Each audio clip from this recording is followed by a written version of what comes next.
Sa mga pagkakataon na ating pong inaalala ang redemptive work, ang dakilang pagliligtas po ng Panginoong Hesus na Kanya pong ginawa sa krus ng Kalbaryo.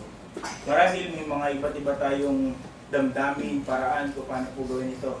Siguro ang iba ay binibisita ito na tila baga isang museum kung saan binabalik tanaw nila yung nangyari sa history. The greatest tragedy na tinuturing po ng iba at masahol na pagpapakita ng kasamaan ng tao. Ang iba naman po ay ito'y tinitignan bilang sementeryo sapagkat kanila pong inaalala yung kamatayan ng Panginoon. Nawa, hindi po ito yung kalagayan natin. Ang iba naman po ay view this with sentiment sapagkat kanila pong inaalala yung labis na pagmamahal ng Panginoon Jesucristo na nagulos sa Kanya upang ibigay ang Kanyang buhay sa krus ng Kalbaryo.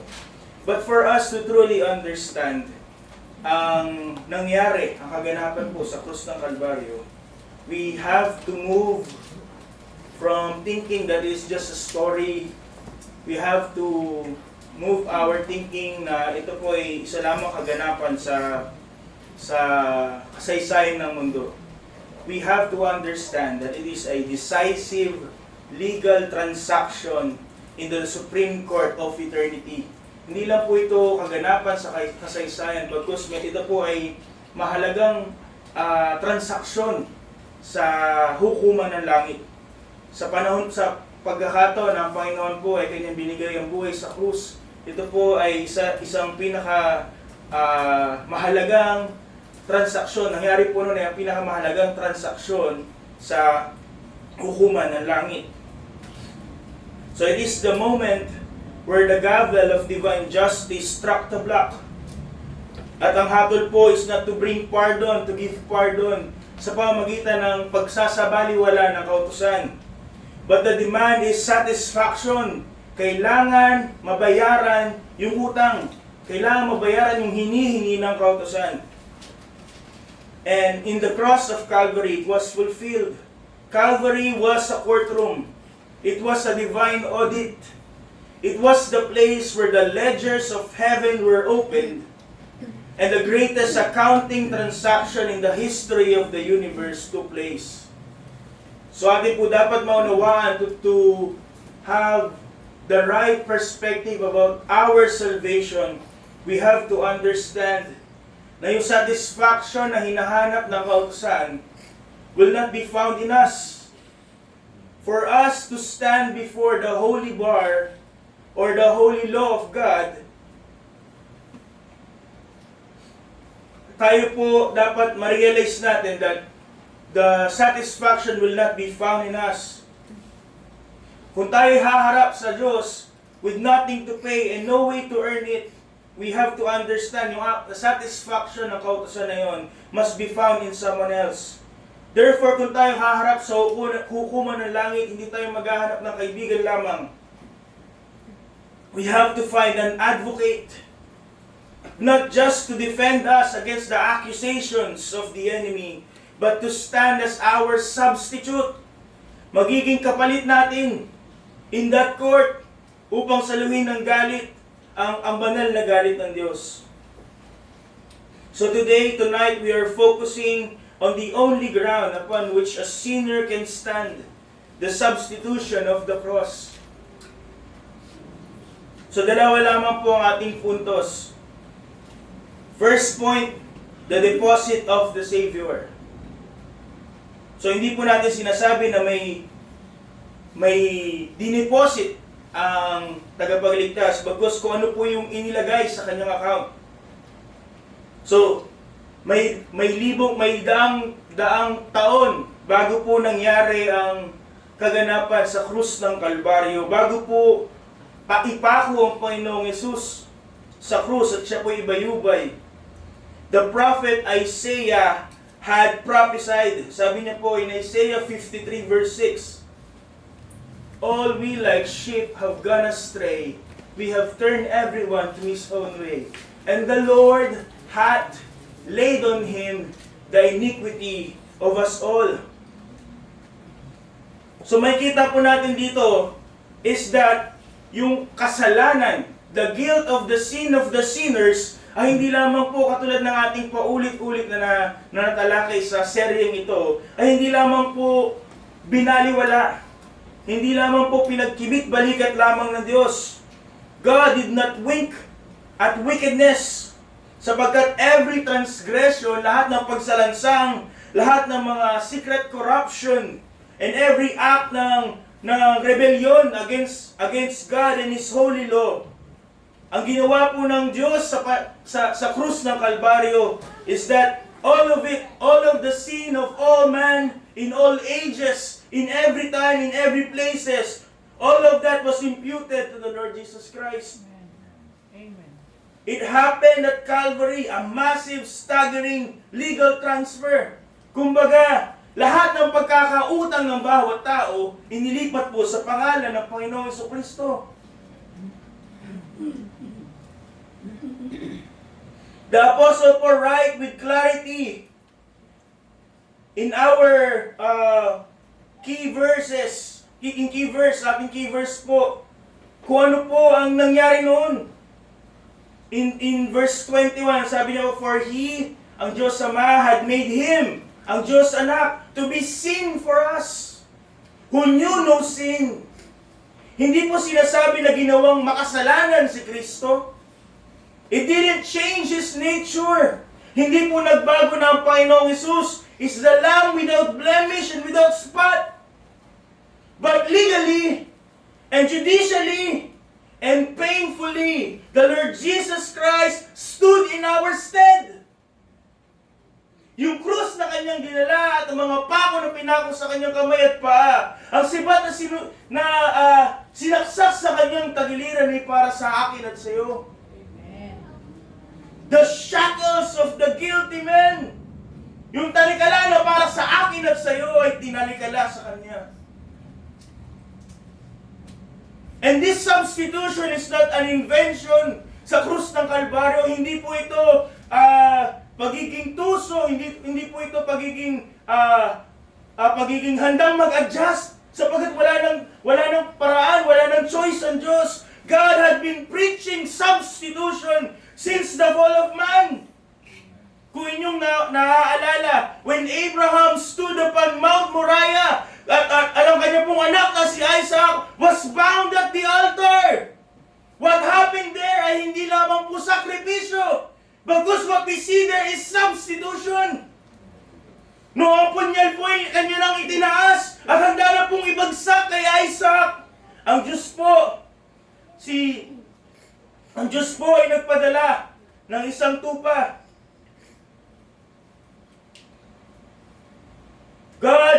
An angel stopped Abraham. Abraham sabi po sa Genesis 22:13. And when he lifted up his eyes and looked, and behold, behind him a ram caught in a thicket. Hindi lamang po namatay, malapit kay Isaac yung tupa. But pinatay yung tupa in Isaac's stead. Yung mga kahoy na binitbit ni Isaac, na kanilang pinutol, ay para kay Isaac. Ang apoy na dapat ibang susunog for burnt offering ay para kay Isaac. Ang punyal na dapat itatarak ni Abraham kay Isaac ay para kay Isaac. Ngunit nung matapos po yung paghahandog, buhay si Isaac na lumabas kasama ng kanyang ama. Bakit? What happened there was not just mere sacrifice. It was substitution. Kung saan yung kaparusahan para sa isa ay inako ng iba, ng isang inosente. Kaya what did Abraham call that place? Hindi niya po sinabi, this place will be called God will show mercy or God will show grace. Tinawag niya po ang lugar na yan na Jehovah Jireh. The Lord will provide. Because at that moment, the Lord had provided for Abraham and Isaac a substitute. Si Isaac dapat yun. But God provided a substitute for Isaac. And that substitute died for Isaac. Gayun din po ang nangyari sa Ehipto. Sa panghuling salot. sa kanilang tinatawag na Passover. Every household was upon terminal death sentence. Ang Diyos po ay nagsugo ng kanyang anghel ng kamatayan. At ito po ay hindi lang po bibisita sa mga bahay ng mga taga-Ehipsyo, bagkus pati rin po sa mga taga-Israel. And they were commanded by God through Moses na kailangan po silang pumatay ng isang inosenteng hayop. Perfect lamb, a perfect lamb had to die. At ano pong gagawin ng anghel ng Panginoon? Sabi sa Exodus 12:13, when I see the blood, I will pass over you.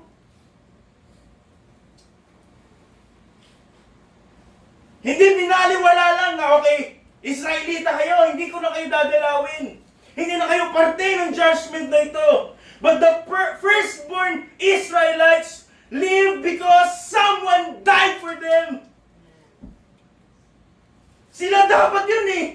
But a substitute was given. Ito po hindi ritual. What we see in the Passover is a replacement. Ang Diyos po hindi niya po pipigilan ang kanyang paghatol. Kaya napaka nakakatakot kung ating hihingi ng kanyang hustisya. Sapagkat kung ating hihilingin ng kanyang hustisya, impyerno ang sagot doon.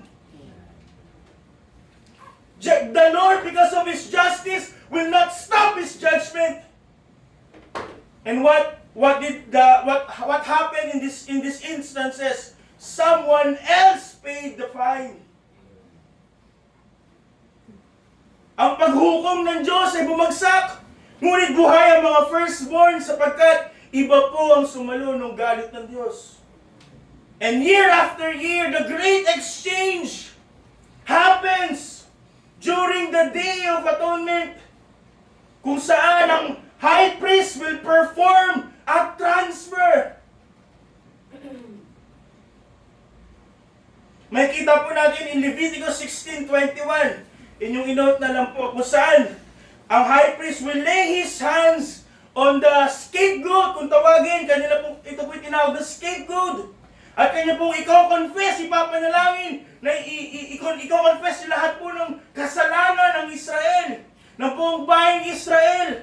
At sa pamamagitan na yun, lahat ng kasalanan ng buong ng bayan ng Israel ay malilipat dun sa kambing na iyon. And in that moment, the legal load will be shifted. At ano po ang gagawin sa kambing na iyon? That goat will be the bearer of a guilt.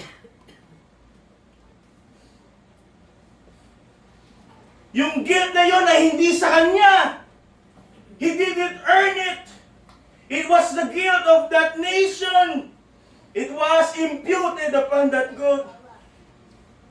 At ano pong mangyayari? Because their sin and the guilt of their sin was imputed on that goat, natanggap po ng mga taong yon in that year peace that they don't deserve. At ano pong gagawin? One goat will be driven out, papalayasin, papalabuyin, at ang isa po ay papatayin upang gawing handog.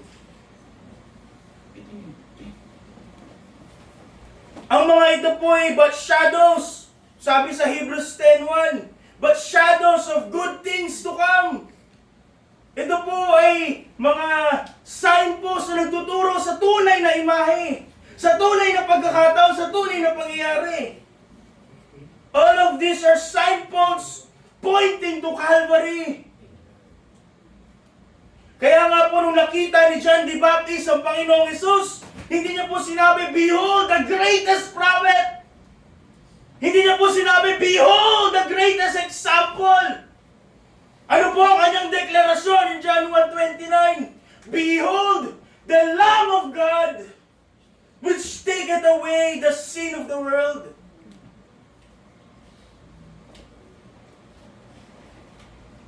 Ang Panginoong Hesus po did not die for us in a general sense.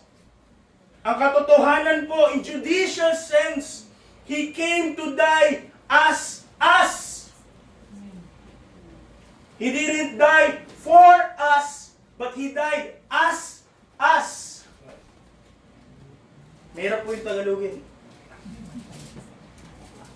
Siya po ang tunay at mas mahusay, mas perpektong tupa para sa lahat ng mga Isaac.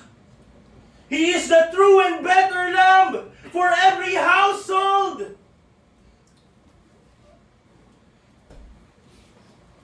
Jesus Christ took our thorns. He took our nails. And He took our grave. Lahat yun para sa akin. Lahat yun para sa iyo. But Christ substituted for us. Siya ang tumanggap ng parusa para sa akin at para sa iyo. He took all of this for us so we can live.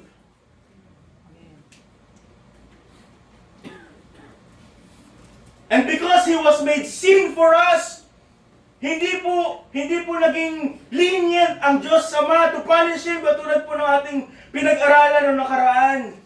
He received the full fury of the divine justice of the Lord, of His Father. Sa Kalbaryo, doon po nangyari na ibinagsak yung punyal. Katulad ng ginawa ni Abraham. But this time, no one stopped it. There's no other substitute because Christ is the substitute. At nung binagsak yung punyal, it landed straight to His heart. That's why, at that moment, the sun, ang araw refused to shine. That is why the Lord Jesus Christ cried, my God, why hast thou forsaken me? Sapagkat at that moment, our sin is imputed upon Him. He was made sin for us. Hindi lang siya tinuring na makasalanan, bagkus tila mga tinuring siyang kasalanan mismo. And because the Lord Father is holy, He will not suffer na kanyang titignan man lang yung kanyang anak that at that moment was made sin. That's why Christ had been forsaken. Kailangan siyang talikuran ng Ama. Sapagkat at that moment, yung kasalanan ko at kasalanan nyo ay nasa kanyang balikat. At yung parusa sa kasalanan ko at kasalanan nyo ay kanyang binabata. He was forsaken because He stood exactly kung saan dapat tayo nakatayo. He was forsaken because He was bearing our sin at that point. He was forsaken because He stood exactly where we deserve to stand. Ang mustisya po ng Diyos will not acquit the wicked. Sabi sa Nahum 1:3. Kailangan po ng kabayaran. Satisfaction had to be made. Kaya nga po ang description ni Prophet Isaiah in Isaiah 53:10. It pleased the Lord. Hindi ang Diyos Ama ay sadista na nakita niya yung kanyang anak nasaktan, natuwa siya. Because it satisfied His holiness.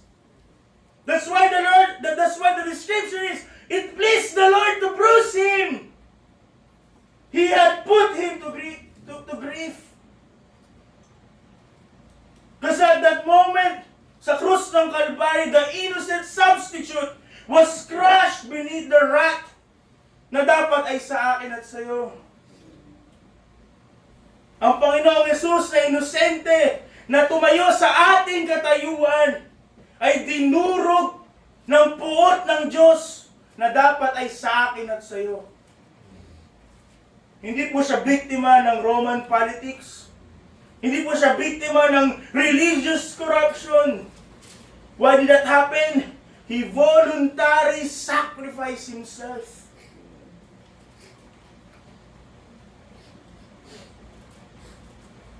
Pinaliwanag po ni Apostol Pablo in Galatians 3 verse 13 that Christ had redeemed us from the curse of the law, being made a curse for us. Tayo pinalayas, sumpa ng kautusan sa pamamagitan ng siya'y naging curse, siya'y naging sumpa para sa atin. Kaya nga po, dineklara ni Apostol Pedro in 1 Peter 2, verses 21 to 24. Kaya, niyaya ko po kayong basahin sa harap. Reading begins. For we ran to where you are called, because Christ also suffered for us, leaving us an example that ye should follow his steps. Who did no sin, neither was guile found in his mouth. Who, when he was reviled, reviled not again. When he suffered, he threatened not, but committed himself to him that judgeth righteously. 24. Who his own self bare our sins in his own body on the tree, that we, being dead to sins, should live unto righteousness, by whose stripes you were healed. Who his own self bear our sins in his own body on the tree. Na tayo bilang mga patay, espiritual sa kasalanan, ay mabubuhay sa kanyang katuwiran. By whose stripes ye are healed. Because Jesus Christ had fully satisfied the divine justice, ang mga mananampalataya po ay makakapanghawak ng Romans 8:1 na wala ng condemnation, wala ng kahatulan to them which are in Christ Jesus. Because Christ already bore that condemnation. That condemnation, yung kaparusahan, yung hatol ng Diyos, ay binagsak na po sa Panginoong Jesucristo. Because our sin was imputed on Him at the cross. Judgment has already been executed. Ang galit ng Diyos po ay satiated, exhausted. At ang katwiran po ng Diyos will not demand two payments. Wala pong kung sa batas ng tao, hindi po inaalaw yung double jeopardy. Ganon din po sa Diyos. Because His demand for our sin was already paid, not by us, but by Christ. There is therefore now no condemnation to them which are in Christ Jesus. If Christ bore the penalty in full, wala nang natitira sa atin para ating bayaran. None remains for us kung tayo po ay tunay na nananampalataya kay Kristo. So what was deposited on the Savior's account? Ang ating kasalanan. To the innocent, perfect Savior. But not just that, pati yung mga kabuntot noon. Because He was made sin, He bore the full wrath of God. So next, the last point. Notice with me, the dividend of the saint. So pag sinabi natin dividend, parang mga benefits. Pag sa kumpanya, binigyan tayo ng dividend, binibigyan tayo ng parte ng kita. So notice with me mga kapatid, na kung ang ginawa ng Panginoong Hesus sa krus ng Kalbaryo ay para lamang alisin yung ating mga utang sapagkat Kanya nang binayaran, we would still be spiritually bankrupt. Lahat ng negatives natin, binigay natin sa Kanya at Kanyang binayaran yon, anong may iwan sa atin? Zero. Hindi pa rin tayo makakaharap sa Diyos sapagkat we will be left in ourselves upang tapatan yung pamantayan ng Diyos. Sa harap ng Diyos, tayo po ay mga pinatawad na kriminal lamang kung hanggang ganun lang po ang ginawa ng Diyos sa krus ng Kalbaryo. Hindi po tayo mga inampong mga anak.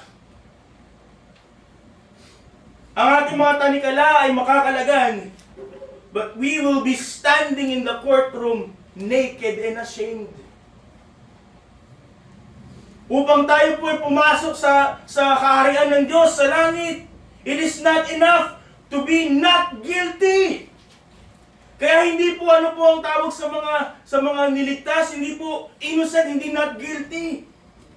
Ano po ang kinakailangan para makapasok sa kaharian ng langit? You must be perfect.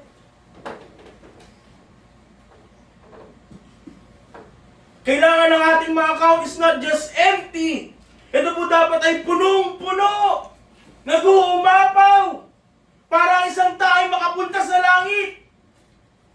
And if Christ had finished His work just to pay our debts, then ano mangyayari sa atin? We need righteousness that matches the holiness of God. Kaya nga po, hindi lang po nagtapos that He was made sin, who knew no sin. Dinugtungan po ni Apostol Pablo that we might be made righteousness of God in Him. Ang Ebanghelyo po ay istorya ng double imputation, dalawang pagpataw, kung saan ang ating mga kasalanan ay pinataw sa Kanya sa Panginoong Hesus, at ang kanya pong katwiran, ang kanya pong kabanalan ay binihis sa atin. The cross did not just drain the swamp of our sin, yung lawa, dumi ng lawa ng ating kasalanan, but it also filled our account. Hindi ng ating perfection because we have none. Our account was filled with the perfection of Christ. And it has been God's message since the fall of man. Nung nagkasala po si Adan at si Eva, at sila po ay nagtatago sapagkat kanilang nalaman na sila yung bad, kanila pong sinubukan na pagtakpan ng kanilang pong kahubaran sa pamamagitan ng ng pagtahi ng damit mula po sa mga dahon. They try, it is the first human attempt of self-righteousness. Ngunit ano mangyayari doon? It will not stand. Hindi nga po kayang takpan yung kanila pong kahubaran. Paano pa kung sila po'y tatayo sa harap ng banal na Diyos? And what was the solution? Ano po ang ginawa ng Panginoong Diyos? Binigyan po sila in Genesis 3:21. Binigyan po sila ng damit gawa sa balat ng hayop. And to Adam also and to his wife did the Lord God make coats of skins and clothed them. Ngayon, paano po tayo kukuha ng balat? Hindi po ito balahibo, balat. Para kumuha ng balat, kailangan may mamatay na hayop. Someone innocent died for Adam and Eve. And they were clothed by the skin of that innocent animal. May namatay na inosente so that the guilty could be covered. At yun po ang pamamaraan ng Diyos since the beginning ang kanyang plano. Blood was shed for their nakedness to be hidden. Bago sila makatayo sa presensya ng Diyos, they needed a provision that only God Himself can provide. And what happened in Genesis 3 is a shadow of the substance, and is the shadow where we find the substance in the perfect Lamb of God, kay Kristo. Kung saan siya po yung inosenteng perfect Lamb. At siya po'y namatay para sa atin. At yung kanya pong perfection, kanya pong katwiran, His righteousness, ay binihis sa mga mananampalataya sa Kanya. Ang Panginoong Jesucristo had lived the life we failed to live. He is the only man who had ever looked into the white-hot holiness of the law and never blinked. Lahat ng kautusan ng Diyos, He fulfilled every jot and tittle. Kaya kaya niyang i-challenge yung mga tao in John 8:46 na kung sino magsasabi na mayroong kasalanan, na siya may kasalanan. And when the heavens audit returned, sabi po ng Diyos Ama, "This is my beloved Son, in whom I am well pleased."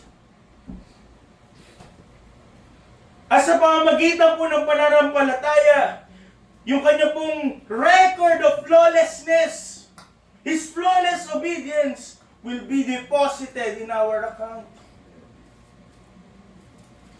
Kaya nga po anong tinatawag sa mga ligtas, hindi po pinawalang sala, hindi po inosente, bagkus ang tawag po sa ating mga inaring ganap. Hindi po ito proseso ng pagiging better, bagkus ito po ay legal verdict ng langit. At ang sinasabi po ay ganap, buo, tama. When we stand before the judge, because Christ lived a perfect life, and that He gave His robe for us, to us. Hindi tayo makikita ng hukom ng mga nagsising mga rebelde. What will the judge see in us? Clothed heirs. Mga binihisan, malinis na mga ampon, mga anak, mga tagapagmana. He will not declare, I will not punish you. Ano po ang declaration ng Ama sa atin? I am well pleased with you. Hindi dahil sa ating sariling katwiran, bagkus sa katwiran ng Panginoon Jesucristo. We have been moved from prison to His house, to His palace. Not because nilinis natin yung ating mga makabasahang damit, but because we were given new robes. And that robe is the righteousness of Christ. That is why it is the singular longing of the Apostle Paul in Philippians 3:9, ang sabi niya po, yung kanyang desires to be found in Him. And be found in Him, not having mine own righteousness, which is of the law. Ano po ang nais niya? But that which is through the faith of Christ, the righteousness which is of God by faith. Ano po, sa mga unang talata, kanya po ipinakita yung kanyang earthly credentials. Pinakita niya po yung kanyang mga religious accomplishments, yung kanyang pong mga nagawa sa nakaraan. Ano po ang kanyang pagturing sa mga yon? Mga dumi, tae. Because they are just man-made.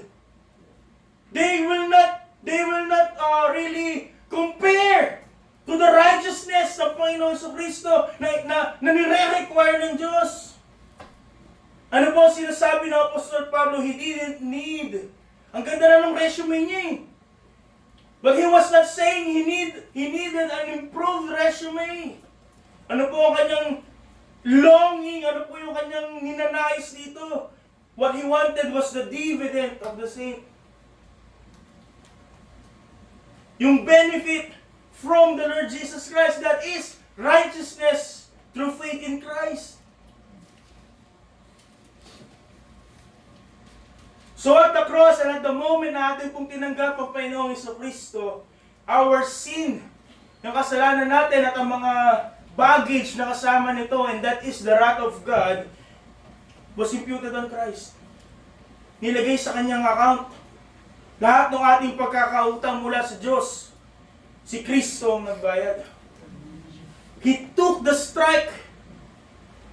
At yung kanya pong perfect standing, yung kanya pong napakagandang account, ay kanya pong inimpute sa atin. So what we see here, what we see in the cross of Christ, what we see in the gospel, is that Christ took the strike and we took the price. Kaya nga po ang tawag ng iba dito ay skandalo. It is a scandal of grace. Sapagkat it defies the logic of the world. Kaya hindi tinatanggap ng tao sapagkat it is scandalous. Ano po ang lohika ng mundo? Kung ano yung binayaran mo, kung ano yung ginawa mo, yun yung i-account sa'yo. But that is different in the kingdom of God. This is the scandal of grace because those who put their trust in Christ will receive something that they could never deserve. Sabi Sabi po ni Charles Spurgeon, Christ was treated as we deserved. Ano? Kriminal. Mamamatay tao. Lapastangan. Ganun nila tinrato ang Panginoong Yesus. That we might be treated as Christ deserves. Lahat ng benefits ng Panginoong Yesus. We are joint heirs. We are sons and daughters. Tayo naging mga mamamayan ng langit. All because of the substitution on the cross. Sabi po ni Martin Luther, tawag niya po dito is the great exchange. Dakilang pagpapalit.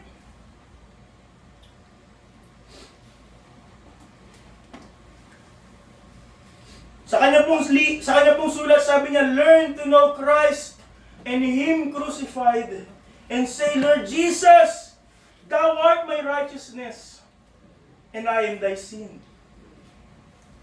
Sabi po ni John Stott, the essence of sin is man substituting himself of God. Ang tao nag-aasal, piling niya, siya ang Diyos ng kanyang buhay. While the essence of salvation is God substituting Himself for man. He was treated, ang Panginoong Yesus ay tinrato as though binuhay niya yung buhay ko. So that I could be treated as though I lived His. Diba yun po yung isang paggamit sa justified. Just as if I lived like Christ. Inaring ganap. At mula dito, dun po bubukal ang kapayapaan. Sapagkat imagine mga kapatid, kung yung katwiran ng Panginoong Yesus, kinakailangan pa natin yung dagdagan by our own effort, or it must be improved by our performances, hindi ka matutulog. Bawat segundo, bawat pagkakataon ng inyong buhay, inyong iisipin, makihilo ka na. You will forever wonder if we have done enough, if we have prayed enough, or if we have repented enough. Ngunit salamat sa Panginoon, hindi ganoon ang paraan ng kaligtasan. That we are justified not by ourselves, but through Christ. Amen. Ang ating pong kasiguraduhan ay hindi nakabatay sa ating pagsunod that is fluctuating. Our obedience that is a shifting sand. Hindi nakabatay sa ating katapatan sa Kanya. Sapagkat kailan ka lang ba tapat? Kailan lang ba tayo tapat? Salamat sa Panginoon, hindi nakabatay ang seguridad ng aking kaluluwa sa akin.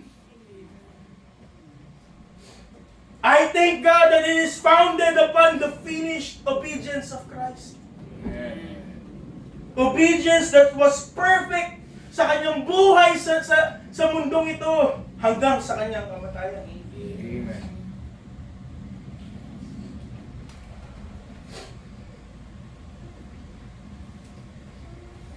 Have we seen the cross like that? Have we truly seen what Christ has done? Have we truly appreciated kung ano ang ating nakamit? Dahil ang Panginoong Yesus ay namatay sa krus para sa atin. O ano lang? Si Kristo, pabigat yan. Yung krus ni Kristo, palamuti lang yan. If ganun po ang ating pagtingin sa redemptive work of our Lord Jesus Christ, the problem is our lack of understanding. Our stupidity. Refusing to learn. Ano ang ginawa ng Panginoong Yesus? Ano ang ating nakamit? At kung ating pangahawakan, kung ating tunay na mauunawaan, this great exchange, Sobrang lugi. Kasalanan to para sa kanyang katwiran. If we truly appreciate this truth, then this truth must never become common to us. Hindi kasama lang ng hindi kabilang lang sa maraming mga bagay na alam mo sa Biblia. If we truly understand this truth, this should be life-changing. Sapagkat mula lang dito, kaya tayo buhay. It should shatter every bit of religious pride. Walang magmamalaki, walang magsasabi sa Diyos, ang dami ko nang ginawa. This should change how we view the cross forever. How we view the Christ who died on the cross forever. And that's the problem. Baka yun ang problema natin. Hindi natin ito inuunawa. Hindi natin ito pinanghahawakan. Binabaliwala natin this truth. This great exchange. Kaya ating nakukuha na pagpalit si Kristo. Hindi ibigay lahat kay Kristo. And that's a greater tragedy, mga kapatid, than what had occurred some 2,000 years ago. At Calvary, we see a trade that defies human logic. Kinuha ng Panginoong Yesus para sa Kanya lahat ng sa atin. Ano ba ang lahat ng sa atin? Kasalanan, kaparusahan. So that we could receive everything that is His. Kaligtasan, langit, maging anak ng Diyos. Spiritual blessings. Our sin was laid upon Him, and His righteousness was laid upon us. The double imputation. Sabi po ni Jonathan Edwards, ano po ba ang contribution natin sa ating kasalanan? You contribute nothing to your salvation except the sin that made it necessary. Amen. Wala kang dinagdag sa iyong kaligtasan maliban na lamang sa kasalanan na nagdulot kaya kailangan mong iligtas. At kung ating mauunawaan yan, saan tayo magyayabang? Bakit magkakaroon ng pagkakataon na may mas aangat kaysa kay Kristo? If we truly understand that one. Everything else was supplied by Christ. Ano lang meron sa atin? Yung ating kasalanan. Yung pagsunod, si Kristo ang gumawa. Yung sakripisyo, ang Panginoon Jesus ang gumawa. Yung katwiran sa Kanya galing. Yung pagiging katanggap-tanggap, sa Kanya galing. Yung pagtatagumpay, sa Kanya galing.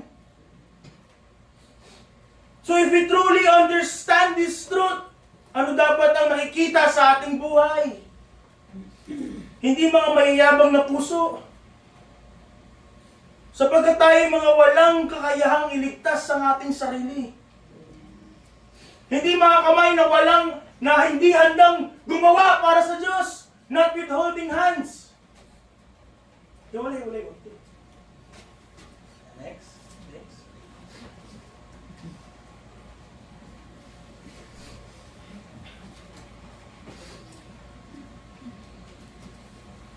Hindi mga kamay that will always say, I'm busy. I don't want to be involved in the Lord's work. I have done enough. Sapagkat our redemption cost God His life, the life of the Lord Jesus Christ. Why would we withhold anything from Him when He gave us everything? Ano po dapat ang maging reaksyon if we understand this truth? It's not careless lives. Nagpatuloy na mamumuhay sa kasalanan. Sa kabila ng kasalanan na yon ang nagpako sa Panginoong Jesus. The only fitting response in this great substitution In this great transaction ay ano po, walang hanggang pagpapasalamat. Eternal gratitude. The last time we tried to see what Christ had endured, we see they see that He was crushed, dinurog ng puot ng Diyos that He doesn't deserve.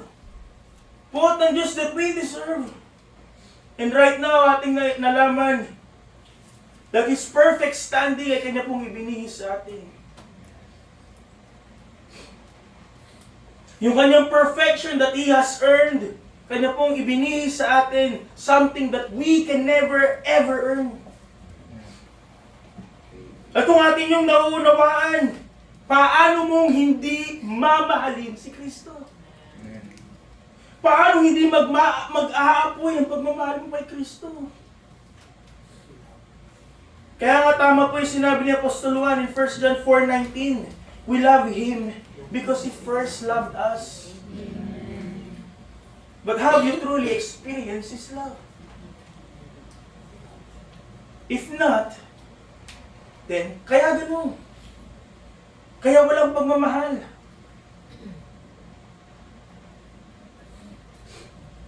Ang buhay Kristiyano po is not a race to earn acceptance. Hindi tayo nagpapagalingan, hindi tayo nagbibigay ng ating effort to be accepted by God. It is a life of amazement, mga kapatid. Kung tunay kang Kristiyano, it is a life of amazement for us to think that we sinners are already accepted in Him through Christ. Na tayong makasalanan, hindi naman maganda, hindi magaling, hindi mahusay, walang kakayahan, ay tinanggap ng Diyos sa pamagitan ni Kristo.